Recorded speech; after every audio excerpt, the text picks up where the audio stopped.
Pendemo yang tergabung dari Badan Eksekutif Mahasiswa Universitas Gunung Luser Aceh mendatangi kantor DPRK Aceh Tenggara dengan membawa peraga berupa pengeras suara serta beberapa tulisan spanduk. Dalam unjuk rasa tersebut diwarnai dengan pembakaran ban bekas.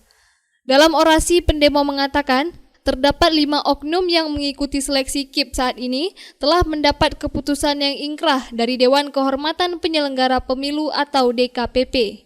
Adapun nama-nama tersebut yaitu inisial PAS pemalsuan identitas, RE sikap tidak profesional dalam melaksanakan pendaftaran calon anggota legislatif DPRK Aceh Tenggara tahun 2018, MSD, KS, dan SF dengan putusan manipulasi data nilai peserta PPK dan PPS. Adapun tuntutan kami selaku mahasiswa Universitas Gunung Luser Aceh, kami meminta kepada tim penjaring dan penyaring agar mempertimbangkan secara keseluruhan terhadap 5 oknum yang telah ingkar dalam keputusan DKPP.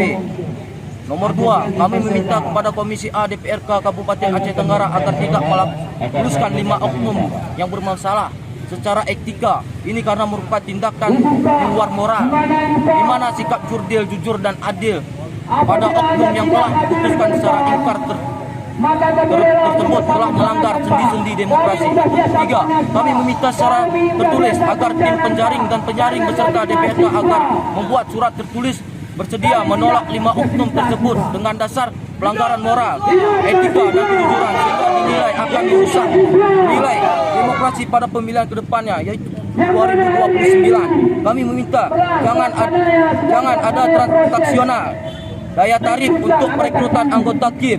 Jangan sampai kedua kalinya anggota DPRK Aceh Tenggara khususnya Komisi A dengan KPK dipanggil KPK karena permasalahan perekrutan anggota KIP Aceh. Kami mengapresiasi apa yang adik-adik sampaikan ini tentu menjadi bahan masukan dan catatan bagi kami atas apa yang telah disampaikan ini.